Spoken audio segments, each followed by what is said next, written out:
मैं माँ बनने वाली हूँ। कितनी सुंदर भावना है ना ये। जैसे किसी ने जिंदगी में कोई बड़ा सा तोहफा दे दिया हो।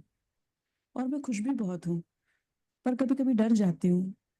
कभी कभी अजीब सी थकान हो जाती है। जैसे कोई बोझ लदा हुआ हो मुझ पर। सब कहते हैं जब बच्चा होगा तो समझ आएगा। ऐसा कैसे? मुझे अभी भी तो ऐसा महसूस होना चाहिए ना। क्या वो प्यार, वो ममता अभी से मुझ में नहीं होनी चाहिए? इतना क्यों उलझ सी गई हूँ मैं? कई कई बार रात को अचानक से नींद खुल जाती है। मैं डर जाती हूँ, चिंतित हो जाती हूँ। क्या मैं अपने बच्चे को प्यार और देखभाल दे पाऊंगी? क्या हर माँ ऐसी ही दुविधा और चिंता में रहती है कि सिर्फ मुझे ही ऐसा लग रहा है? नमस्ते दीदी। नमस्ते नमस्ते कैसी हो मधु, दीदी? कैसी हो? अच्छी हो मीरा? मधु, इतनी अच्छी नींद आई है मुझे। मैं इतनी थक गई थी दूर से सफर करके। इतने सुंदर कपड़े हैं ना ये। अच्छे है ना दीदी? बहुत प्यारे, बहुत प्यारे। क्या हो गया मधु, तुम कैसे बुझी बुझी सी लग रही है? पता नहीं दीदी, कुछ डर सा लगता है मुझे। डरने की बात नहीं है, मैं समझती हूँ। हम सब मिलकर तेरा और तेरे बच्चे का ख्याल रखेंगे। तेरा ये सफर जरूर हम आसान करेंगे, तो घबरा मत बिल्कुल। अरे ओमकार, बहुत दिनों बाद। अरे अमित जी, कैसे हो? मैं बढ़िया हूँ। बढ़िया। आप सुनाओ, आप कैसे हो? बढ़िया बढ़िया। और घर में सब कैसे हैं? हाँ, बस मधु अभी माँ बनने वाली है। अरे वाह, ये तो बहुत खुशी की बात है। हाँ हाँ। मुबारक हो। अभी बस 7वां महीना चल रहा है, बहन आई है उसकी मदद करने के लिए। अरे ये तो खुशी की बात है। इस समय परिवार का सहयोग बहुत जरूरी होता है। इस दौरान माँ जो कुछ भी खाती पीती है, उसका सीधा असर बच्चे के स्वास्थ्य पे पड़ता है। वैसे ही अगर इस दौरान जो भी माँ की मानसिक स्थिति चल रही है, अगर वो किसी तनाव से गुजर रही है, तो उसका सीधा असर बच्चे के विकास पर पड़ता है। मधु की मदद के लिए मैं क्या कर सकता हूँ? इस समय सबसे ज्यादा जरूरत उसको सहारे की होती है। तो अगर तुम उसका दिनचर्या के कार्यों में उसका सहयोग दो, उसके साथ बातें करो, उसके साथ समय बिताओ, उसको कहीं टहलने ले जाओ, या घर के कामों में उसकी मदद करो, तो उसे अच्छा भी लगेगा और उसको आराम भी मिलेगा। अगर माँ खुश, तो बच्चा होगा खुश।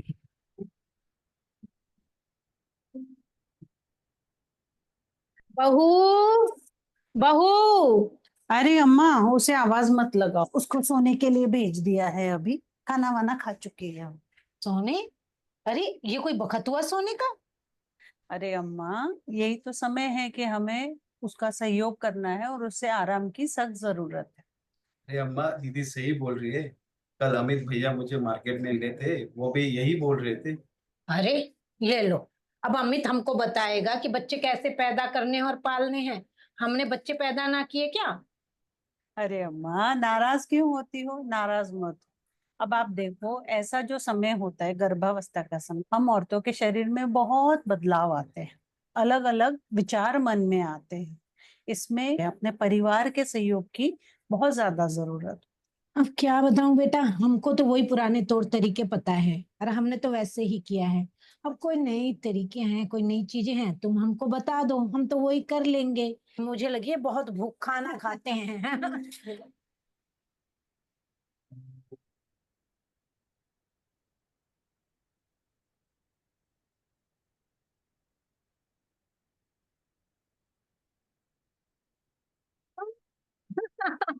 अरे वाह, देखो कैसे हंस रही है।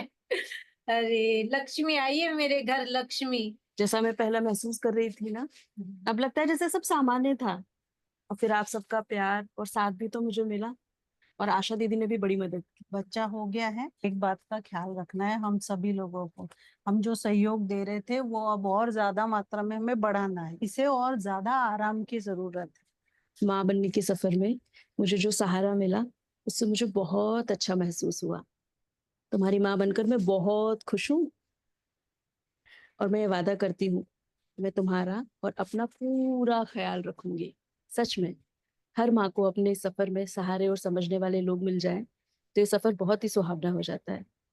क्योंकि माँ का मनोबल ही तो बच्चे की सेहत और उसके भविष्य पर असर डालता है।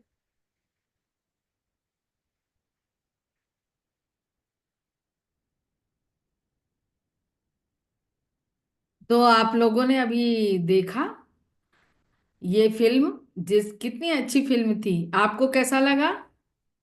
अच्छा लगा? हाँ हाँ। तो माँ को कैसे मदद मिल रही थी उसके घर के कामों के करने में, उसके पति से भी, उसकी ननद से भी, और उसके जो है सास भी बाद में उसका सहयोग करने लगी। बच्चे के पैदा होने के बाद भी माँ उसके कामों में सहयोग करने लगी, है ना। तो ऐसे जो है माँ की मदद करने से और माँ और बच्चे के साथ समय बिताने से एक घर में अच्छा माहौल भी रहेगा, माँ भी स्वस्थ रहेगी और बच्चा भी स्वस्थ रहेगा। ठीक है ना। और दीदी आप लोग तो पहले से ही माँ के मानसिक स्वास्थ्य को समझने के लिए PHQ-9 का फॉर्म भर रही है ना।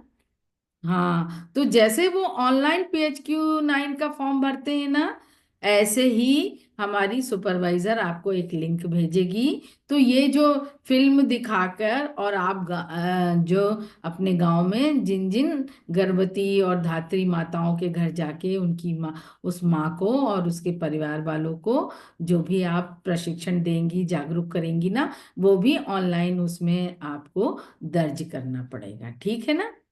तो अभी आपने देखा कि उसकी ननद उसको कैसे जो है सांस लेने वाली जो है ध्यान करने वाली गतिविधि सिखा रही थी। तो चलो हम भी एक बार उसको करके देखते हैं। ठीक है। हाँ, तो सबसे पहले एक आरामदायक आसन में सब लोग बैठ जाएं, है ना। हाँ, और लंबी सांस लें और अब सांस को अपने अंदर रोकें 3 सेकंड तक। अब उसको बाहर छोड़ें, फिर अंदर लंबी सांस लें, 3 सेकंड रोकें और फिर उसको बाहर करें। ऐसे ही इसको 4 बार दोहराएं।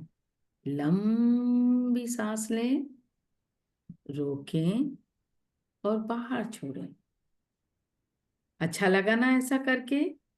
ठीक है। ऐसे ही आपको जब आप माँ के घर जाएंगी तो माँ को और उसके सिखाना है ताकि वो ऐसी कर सके। उसके परिवारजन भी सीखना चाहें तो उनको भी सिखाना है, उनको भी लाभ मिलेगा ऐसे करने से, और वो गर्भवती के साथ करके उसका सहयोग भी कर सकते हैं। ठीक है ना दीदी। तो आप सभी को बहुत बहुत धन्यवाद। चलिए, आप सभी को बहुत बहुत धन्यवाद। आप लोगों ने बहुत ही धैर्यपूर्वक इस प्रशिक्षण को प्राप्त किया। आशा है कि आप सभी मानसिक स्वास्थ्य का ध्यान रखेंगे और अपने गांव की सभी गर्भवती माताओं और और साथ साथ परिवार परिवार को को भी जागरूक करेंगे।